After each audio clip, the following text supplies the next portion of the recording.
Bonjour à toute la communauté libre et riche et bienvenue pour une nouvelle vidéo. Aujourd'hui, nous allons te donner des conseils avisés issus du livre L'homme le plus riche de Babylone de George S. qu'il a écrit dans les années 1920 et paru pour la première fois en 1926. Malgré sa date de publication, la majorité des idées qui y sont présentées sont toujours d'actualité. L'homme le plus riche de Babylone est une parabole dont le cadre est l'antique cité de Babylone, berceau historique de la finance. George Samuelson Clayson y dispense des leçons de vie et une sagesse pratique pour devenir riche, accroître sa fortune, mieux la gérer et la faire fructifier. Tu es invité au voyage et au dépaysement à travers de contes mettant en scène deux amis, Bansir et Kobe, et leur maître spirituel Arkad qui enseigne au temple du savoir. Il s'agit de 10 contes que nous avons décidé de ne peu dévoiler, mais plutôt d'en tirer et développer leurs enseignements. Si ce livre t'intéresse, nous te proposons de le retrouver en description de cette vidéo. Ici sont révélés les secrets de la réussite et des succès des anciens, notamment les moyens simples de s'enrichir, de se libérer de ses dettes, de suivre le chemin de la prospérité pour soi et sa famille et de préparer de quoi protéger ses vieux jours. Dans le Babylone de George Samuelson, les inquiétudes concernant les finances personnelles de la population de l'époque sont les mêmes que celles que nous avons toujours de nos jours. Argent, épargne et investissement. Aussi, pour atteindre ces objectifs, nous allons développer tout au long de cette vidéo les 7 moyens de faire fortune tirés d'une longue et prospère expérience de vie. Aussi, n'hésite pas à donner un like et partager cette vidéo, donc c'est parti.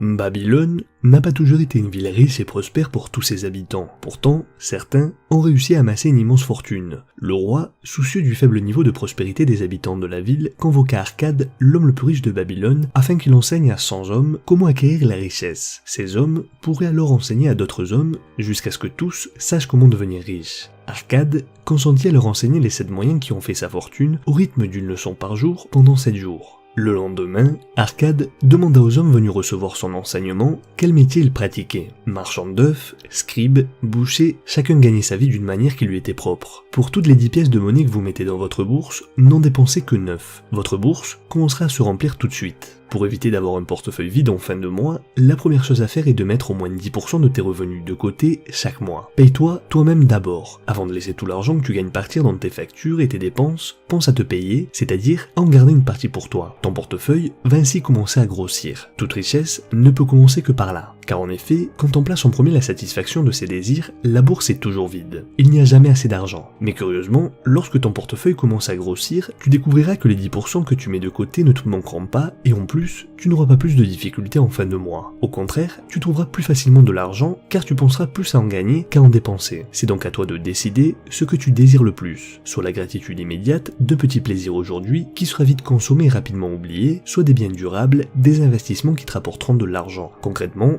la manière la plus simple de procéder est de mettre en place un virement automatique qui prélève 10% de ton salaire dès que tu le reçois et les dépose sur un compte d'épargne auquel tu ne toucheras pas. Tu dois faire comme si ton salaire était de 10% de moins et pour chaque euro que tu gagnes, ne dépense seulement que 90 centimes. Ce n'est pas si compliqué que cela en a l'air et tu constateras bientôt avec étonnement que tu arriveras à vivre aussi bien avec les 90% restants. Mais ce sont ces petits 10% en moins de ton budget qui feront toute la différence et qui vont te permettre de faire fortune. Ceci devrait donc décupler ta motivation. Les Babyloniens ont découvert bon nombre de principes de base de la richesse comme épargner une petite part de leurs revenus chaque mois, l'investir sagement, apprendre à prêter de l'argent au lieu de l'emprunter et comment protéger leur patrimoine. Mais alors, qu'est-ce qui rend les gens riches? Les gens riches développent leur richesse principalement sur la base de 3 principes.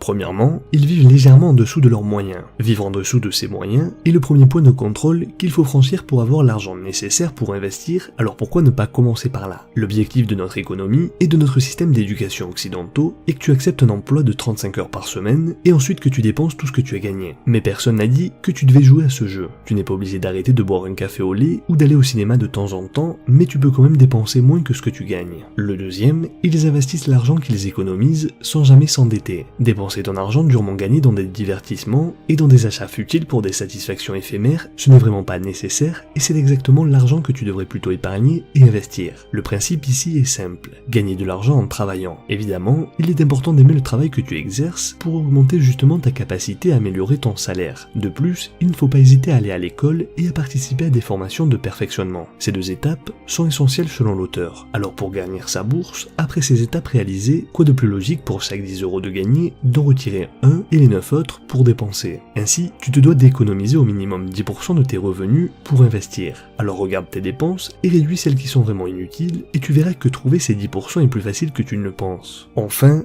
troisièmement, ils apprennent à avoir de la chance en travaillant dur. L'introduction disait « apprenez à avoir de la chance ». C'est là que la plupart des gens se trompent. Personne n'a jamais dit que la chance était quelque chose qui ne peut pas être fabriqué. On s'y attend, c'est tout. C'est ce que l'on appelle le hasard, c'est-à-dire un événement aléatoire avec très peu de probabilité de se produire, comme gagner à la loterie ou être frappé par la foudre. La chance cependant est basée sur l'opportunité et tu peux créer plus d'opportunités en travaillant dur. Considère l'histoire de Jeremy Weintraub. Cet homme a appelé le manager d'Elvis tous les jours pendant 1 an pour lui présenter une tournée qu'il voulait faire avec lui. 364 fois, l'homme a dit non. Mais finalement, le 365e jour, il a dit oui. Jerry n'a pas eu de chance, il travaillait, chaque jour, il appelait jusqu'à ce que le moment soit venu et que l'occasion se présente à lui. C'est comme ça qu'on a de la chance, en étant perspicace et tenace. Les hommes d'action sont donc favorisés par la chance. Le 2e jour, certains hommes demandèrent à Arcade comment ils pourraient conserver 1/10 de tout ce qu'ils gagnaient alors qu'ils n'avaient pas de quoi payer leurs dépenses. Arcade leur demanda alors comment était-ce possible que leur bourse soit toute mal remplie alors qu'ils ne gagnaient pas tous la même chose et que certains avaient une plus grande famille à nourrir que d'autres. Il y a une vérité qui veut que les dépenses dites obligatoires augmentent toujours en proportion de nos revenus, à moins que nous ne soyons pas d'accord. Il ne faut pas confondre les désirs avec les dépenses obligatoires. Chacun de nous a plus de désirs qu'il ne peut en satisfaire. Il leur dit que beaucoup de leurs dépenses considérées comme obligatoires pouvaient être réduites ou supprimées. Choisissez les dépenses qui sont obligatoires et celles qui sont possibles à l'intérieur des 9/10 de votre revenu. Un homme fit remarquer à Arcade qu'il était libre et qu'il ne voulait pas se retrouver à être esclave d'un budget qui lui enlèverait la possibilité de jouir des plaisirs de la vie. Arcade lui répondit qu'un budget allait au contraire lui permettre de satisfaire ses désirs tout en remplissant sa bourse. La raison du budget est d'aider votre fortune à grossir, il vous aide à obtenir les biens qui vous sont nécessaires et dans une certaine mesure à satisfaire vos autres désirs. Donc ne confonds pas tes dépenses obligatoires avec tes désirs. Établis un budget des dépenses obligatoires et continue de travailler selon ton budget. Ce conseil est encore plus pertinent de nos jours avec la facilité d'accès au crédit et la publicité qui incite à l'achat. L'une des premières étapes pour bâtir ta richesse est d'abandonner le discours irrationnel qui te fait justifier des achats que tu ne peux pas te permettre. L'argent est une chose assez rationnelle et il est à peu près temps que tu commences à le traiter de cette façon. Quand on n'a pas les moyens d'acheter une voiture neuve ou une télé tape à l'œil, on ne peut pas se le permettre. Mais lorsque tu obtiens un prêt pour le financer, tu retardes ton voyage vers la richesse pendant des mois voire des années parce que tu dois maintenant dépenser l'argent que tu économises chaque mois pour rembourser la dette au lieu de pouvoir l'investir. Aussi, au lieu de résoudre tes problèmes avec les prêts, demande-toi plutôt comment puis-je me le permettre et trouve des moyens de gagner plus d'argent ou d'économiser plus d'argent pour pouvoir acheter les choses que tu veux. S'endetter n'a jamais résolu aucun problème, cela en crée d'autres. Alors termine la frénésie des dépenses et commence à épargner. Contrôle tes dépenses, étudie attentivement tes habitudes de vie et tu découvriras que la plupart des dépenses acceptées comme obligatoires pourraient être réduites, voire éliminées. Choisis les dépenses qui sont vraiment obligatoires et celles qui sont possibles à l'intérieur des 9/10 de ton revenu. Laisse le 10e qui grossit ta bourse être ton grand désir qui se comble. Le but du budget est d'aider ton épargne à grandir. Le 3e jour, Arcade leur dit que la discipline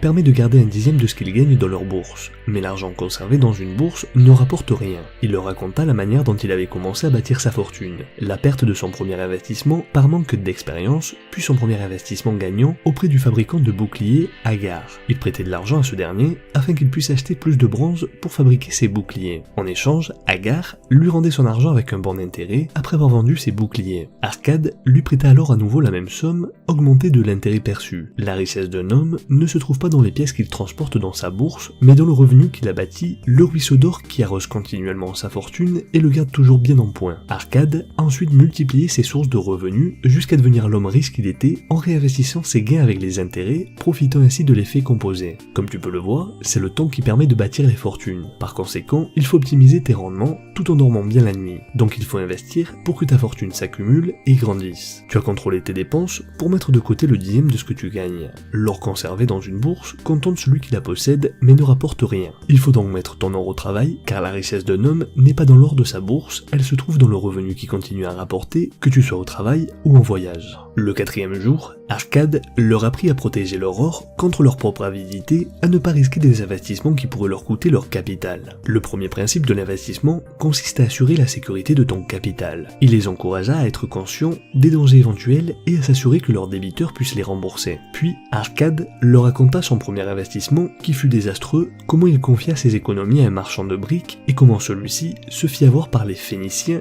en achetant du verre coloré au prix de pierres précieuses. Protège ton trésor contre la perte en investissant uniquement là où ton capital est en sécurité, où il peut être récupéré au moment désiré et où tu ne manqueras pas de recevoir un intérêt convenable. La malchance arrivera un jour ou l'autre. Ce principe évoqué consiste à assurer la sécurité de ton capital. Évite les rendements faciles et rapides. Étudie soigneusement la situation avant de te séparer de ton trésor, assure-toi qu'il puisse être réclamé en toute sécurité. Avant de prêter ton or à n'importe qui, assure-toi que ton débiteur est capable de te le rembourser et qu'il a une bonne réputation à cet effet. Disons que de nos jours, il faut actualiser ce conseil. Le fait de tout mettre à la banque est loin d'être le meilleur moyen de se constituer une fortune. Par contre, il est possible d'avoir des rendements raisonnables tout en n'ayant pas l'obligation d'investir dans l'or ou dans des produits spéculatifs avec effet de levier. Consulte donc les hommes sages qui sont expérimentés dans la gestion rentable de l'or. Le 5e jour, Arcade leur dit « Posséder sa propre maison rend fier et donne confiance. Une famille a besoin d'un terrain où planter de bonnes herbes pour la cuisine et où les enfants puissent jouer. Quel contentement de manger les figues et les raisins de son jardin.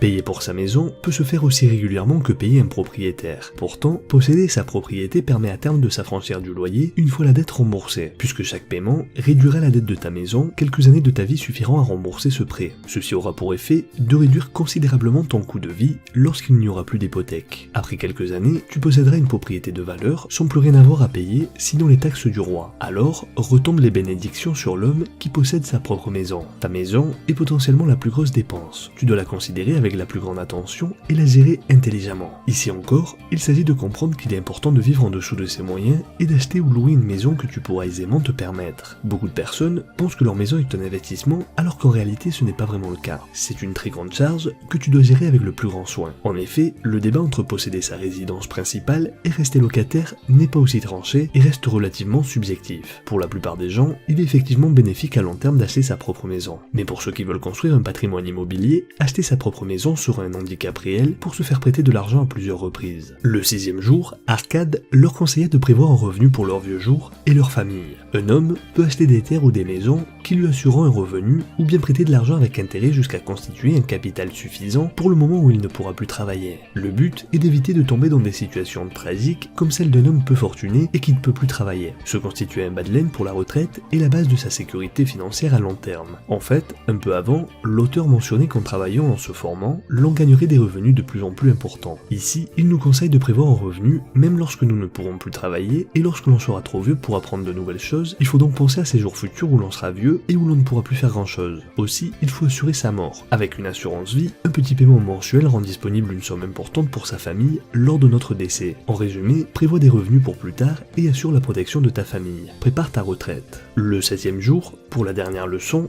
Arcade leur enseigna que seul un désir fort, précis, est atteignable et pourra conduire à la richesse. En atteignant l'objectif fixé d'un petit désir, on pourra ensuite en fixer de plus grands. L'homme qui a la volonté de s'améliorer dans son travail et d'acquérir de nouvelles compétences sera récompensé par une rémunération plus élevée. Il doit également rembourser ses dettes rapidement et n'acheter que ce qu'il peut se permettre. Le 7e et dernier moyen d'acquérir une fortune consiste à cultiver ses facultés intellectuelles, à étudier et à devenir plus sage et plus instruit, à agir en se respectant soi-même. Arcade finit ainsi l'enseignement des 7 moyens de remplir une bourse vide. Il assura à tous que Babylone comportait assez de richesses pour chacun et leur engagea à partager leurs connaissances avec ceux qui aspiraient également à accroître leurs richesses, ce qui est notamment notre vocation première par le biais de la chaîne Libre et Riche. Finalement, apprends à te fixer des objectifs. Il est plus facile ainsi de les réaliser et de savoir où tu vas. Par conséquent, aie le désir de cultiver tes facultés intellectuelles, à étudier le succès des autres et à devenir sage. Augmente ton revenu, ton habileté à acquérir des biens, car l'homme qui désire acquérir 5 pièces d'or a un désir tangible qu'il peut réaliser. Une fois ces 5 pièces acquises et mises en sécurité, il peut trouver des moyens semblables pour obtenir 10 pièces, puis 20, puis plus tard 1000 pièces d'or, et voilà qu'il est devenu riche. Les désirs doivent être au départ petits et clairement définis. S'ils sont trop nombreux, confus ou au-dessus des forces de l'homme, c'est l'échec assuré. Voilà comment l'homme apprend et devient plus habile. Voilà donc les 7 moyens de faire fortune tirés d'une longue et prospère expérience de vie. Va de l'avant, mets en pratique ces vérités, prospère et deviens riche. Lorsque l'on est déterminé, on trouve les moyens.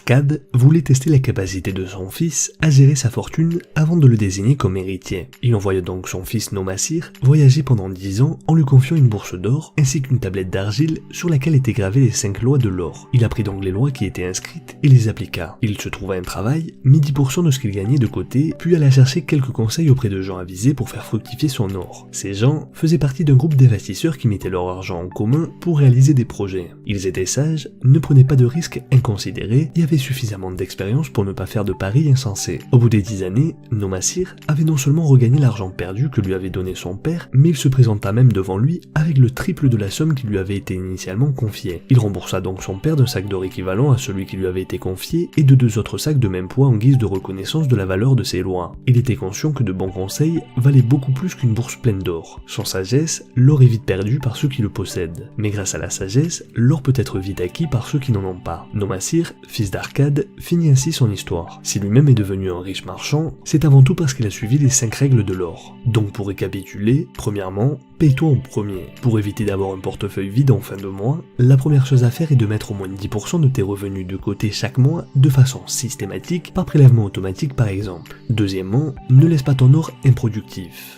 Ne laisse pas ton argent dormir sur un compte où il ne te rapporte rien, ou pire, dans une boîte de chaussures sous ton lit. Il existe de nombreuses sortes d'investissements dans lesquels tu peux placer ton argent comme les fonds des pensions, actions, obligations, investissements immobiliers ou encore tout simplement dans les ETF comme nous en avions parlé dans une vidéo précédente que tu peux retrouver en cliquant sur l'icône qui apparaît en haut à droite de l'écran. Comme dit encore l'auteur, en effet, l'argent est toujours prêt à travailler. Il est toujours avide de se multiplier lorsque l'occasion se présente. Aussi, nous te recommandons de regarder les vidéos sur ce thème en visitant la playlist que tu peux retrouver également en haut à droite de l'écran. Troisièmement, protège ton or. L'or dans le portefeuille d'un homme doit être gardé avec fermeté, sinon il sera perdu. Le premier bon principe d'investissement est la sécurité de ton capital. Il n'est pas sage de rechercher de gros gains quand ton capital risque d'être perdu. Étudie attentivement avant de te séparer de ton trésor jusqu'à avoir l'assurance que tu pourras le retrouver de manière plus ou moins certaine. Quatrièmement, n'investis ton or qu'avec sagesse. Chaque possesseur d'or est tenté par des opportunités promettant de grosses sommes par des investissements dans des projets plausibles. Souvent des amis et des proches s'empressent d'entrer dans de tels investissements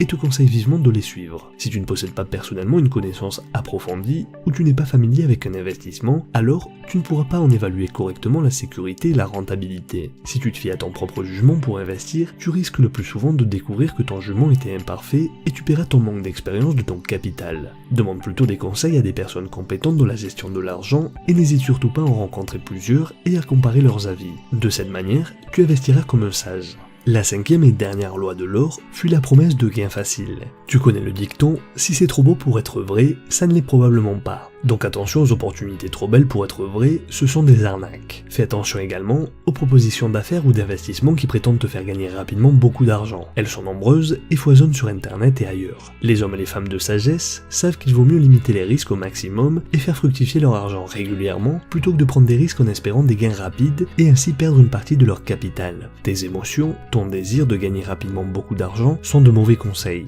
En conclusion, prends le temps de bien étudier dans le détail l'investissement que tu te proposes de réaliser et assure-toi de toujours vérifier les questions suivantes. Quelles sont les garanties d'obtenir une bonne rémunération de mon capital? Quelles sont mes garanties de pouvoir récupérer mon capital? Quelle est la réputation des personnes proposant cet investissement et est-ce que les personnes que je connais et qui savent gérer leur argent placeraient leur propre capital dans cet investissement? Telles sont les 5 lois de l'or qui permettent à celui ou celle qui les respecte de devenir riche. Voilà, c'est tout pour aujourd'hui, j'espère que cette vidéo t'a plu. Fais-moi savoir dans les commentaires ou si tu souhaites rajouter quelque chose, comme tu le sais, nous lisons tous les commentaires et nous nous ferons un plaisir d'y répondre. Je te donne rendez-vous prochainement aussi, n'hésite pas à donner un like et t'abonner à la chaîne si tu es nouveau et surtout, très important, active la cloche pour être le premier informé lorsqu'une nouvelle vidéo est publiée. Rappelle-toi que l'on reste en contact sur Facebook et Instagram, je te dis à la semaine prochaine pour une nouvelle vidéo et rappelle-toi que la différence entre ce que tu es et ce que tu veux être réside dans ce que tu fais. Deviens libre et riche.